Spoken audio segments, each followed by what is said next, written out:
Bienvenue dans l'émission En esprit et en vérité avec le pasteur Luc Ovono. Dieu est esprit et il faut que ceux qui l'adorent en esprit et en vérité.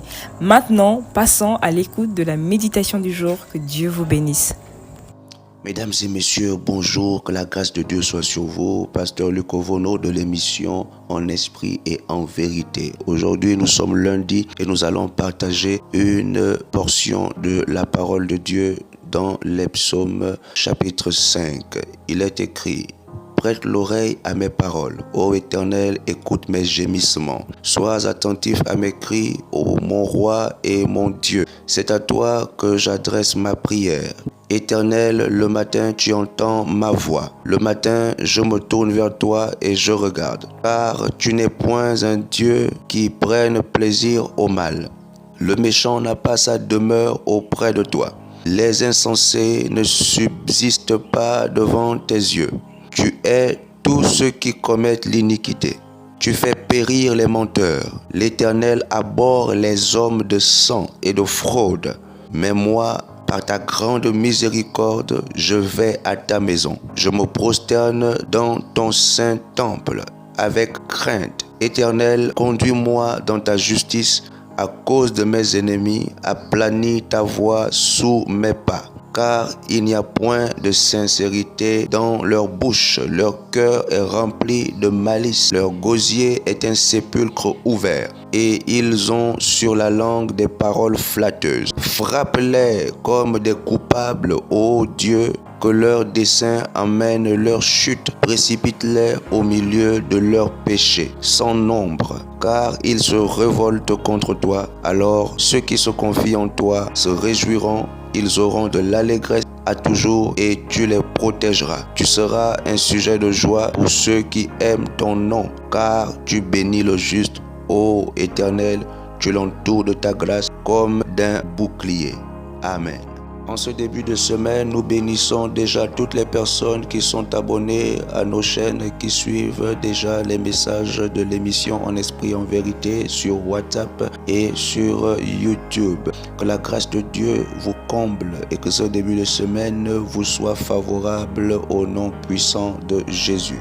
Alors, dans ces psaumes, nous voyons le roi David qui fait une prière à Dieu avec une attitude de gémissement, de soupir, d'expectative. Il dit: sois attentif à mes cris. Il dit: écoute mes gémissements. Il dit: c'est à toi que j'adresse ma prière. Ainsi, on voit l'attitude dans laquelle nous devons nous approcher de Dieu. Nous devons soupirer après lui. Nous devons désirer qu'il entende notre prière.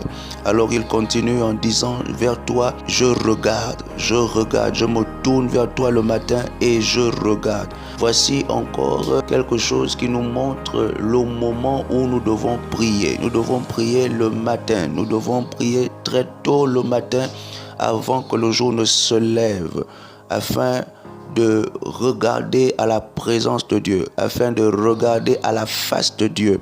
Ensuite, il dit: car tu n'es point un Dieu qui prenne plaisir au mal. Le méchant n'a pas sa demeure auprès de toi. Lorsque nous prions, Dieu nous délivre du mal. Lorsque nous prions, Dieu nous délivre du péché. Lorsque nous prions, Dieu nous délivre aussi des méchants.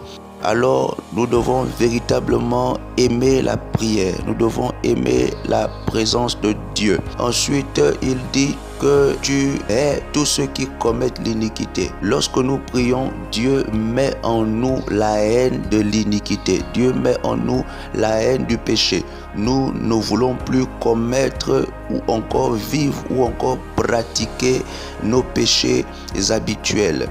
Ensuite, il dit: tu fais périr les menteurs. Lorsque nous sommes dans la présence de Dieu, Dieu nous donne un esprit de vérité et nous avons horreur du mensonge. Lorsque nous avons menti et que nous sommes dans la présence de Dieu, nous allons nous repentir de notre mensonge. Dieu va briser l'esprit de mensonge qui est dans notre cœur et il va nous donner un esprit de vérité. Ensuite, il dit: tu abhorres les hommes de sang et de fraude. Alors lorsque nous prions, Dieu nous met à l'abri des criminels, Dieu nous met à l'abri des voleurs, Dieu nous met à l'abri des usurpateurs. La prière est tellement importante qu'elle est notre bouclier, elle est notre arme secrète pour être épargné, être à l'abri de tous ceux qui veulent nous induire en erreur, tous ceux qui veulent nous mentir, tous ceux qui veulent nous vouer, n'est-ce pas, à l'échec. Ensuite, il dit, mais moi, par ta grande miséricorde, je vais à ta maison, je me prosterne dans ton saint temple avec crainte. Ceci montre qu'en tant qu'enfants de Dieu, nous devons aller dans la présence de Dieu, nous devons aller dans la maison de Dieu qui est l'église. J'espère que vous étiez à l'église hier et si tu n'étais pas à l'église, il faut que le dimanche prochain, tu te rendes au temple pour adorer le Seigneur et glorifier le Seigneur avec les frères et se prosterner dans le temple de Dieu. C'est très important. Il y a la prière que nous faisons à la maison, il y a aussi la prière que nous faisons au temple dans la maison de Dieu qui est l'église. Ensuite, il montre l'attitude avec laquelle nous devons adorer Dieu, avec laquelle nous devons être dans la présence de Dieu. Il dit, je me prosterne avec crainte. Lorsque nous prions, nous devons prier avec la crainte de Dieu dans notre cœur. La prière ne doit pas être une simple récitation, mais cela doit être l'expression d'un cœur qui adore Dieu, qui adore l'Éternel, qui adore la gloire de Dieu. Alors il faut faire preuve de crainte, de profond respect, de dire je ne suis pas digne de me rapprocher de toi, je ne suis pas digne d'être dans ta présence, je ne mérite pas d'être là dans ta présence. Seigneur, tu m'as accordé cette miséricorde, cette grâce, tu as eu pitié de moi et tu m'as donné accès à ta présence. Ensuite, le roi David, le verset 15, il va dire « Frappe-les comme des coupables ». Là, il parle des méchants, des personnes qui en veulent à sa vie, des ennemis. Il dit à Dieu « Frappe-les comme des coupables ». Ô Dieu, que leur dessein emmène leur chute, précipite-les au milieu de leurs péchés sans nombre, car ils se révoltent contre toi. Oui, bien-aimés, aujourd'hui nous sommes dans une époque où des gens ouvertement, officiellement se rebellent contre le nom de Dieu. Ils font des choses, des pratiques, ils mettent en place des systèmes qui sont contre nature, qui provoquent la colère de Dieu, des systèmes qui remettent le nom de Dieu en cause. Et donc, ces personnes, Dieu s'apprête à les frapper dans sa colère, les frapper dans sa fureur, dans sa justice. Alors, le roi David prie en disant que toutes les personnes qui se moquent de ton nom, toutes les personnes qui ne respectent pas ton nom, soient frappées. Alors, il faut comprendre que nous avons, en tant qu'enfants de Dieu, reçu l'autorité. Jésus nous dit, je vous ai donné le pouvoir de marcher sur les serpents et sur les scorpions et sur toute la puissance de l'ennemi et rien ne pourra vous nuire. Alors, un enfant de Dieu a le droit de prendre autorité sur les démons, de prendre autorité sur la méchanceté, prendre autorité sur toute forme de pratique et d'œuvre qui remettent le nom de Dieu en cause ou encore qui se rebellent contre le nom de Dieu et la volonté de Dieu. Au verset 11, il continue en disant « Alors tous ceux qui se confient en toi se réjouiront, ils auront de l'allégresse à toujours et tu les protégeras, tu seras un sujet de joie pour ceux qui aiment ton nom. » Alors bien-aimés, écoutez bien les thèmes qui aiment ton nom, ceux qui aiment ton nom, ceux qui aiment ton nom, ceux qui se confient en toi. Alors nous avons la grâce et la faveur que Dieu sera avec nous. Dieu donnera l'allégresse, la joie à seulement et uniquement ceux qui se confient en lui et qui le cherchent et qui aiment sa présence. Alors pose-toi la question de savoir, est-ce que j'aime la présence de Dieu?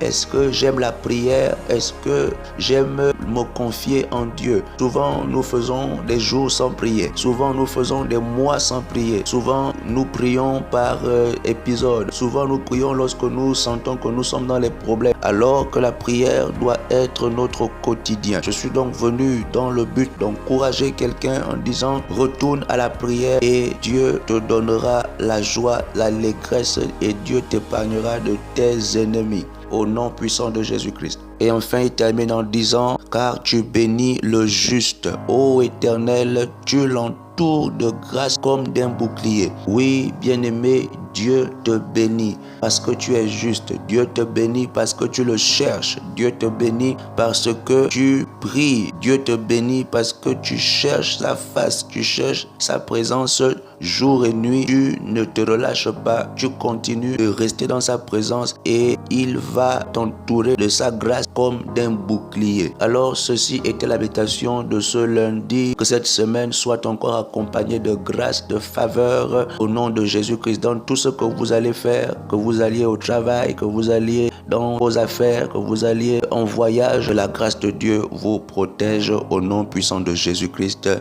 Amen. Nous avons été bénis par ce merveilleux message. Partageons-le au plus grand nombre afin que nul ne soit privé de la grâce de Dieu. Besoin d'un suivi spirituel?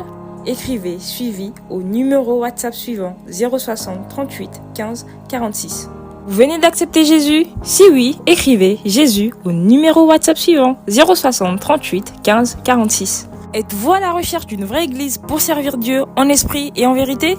Écrivez Église au numéro WhatsApp suivant 060 38 15 46. C'était le pasteur Luc Ovono dans l'émission En esprit et en vérité. Que Dieu vous bénisse et à la prochaine.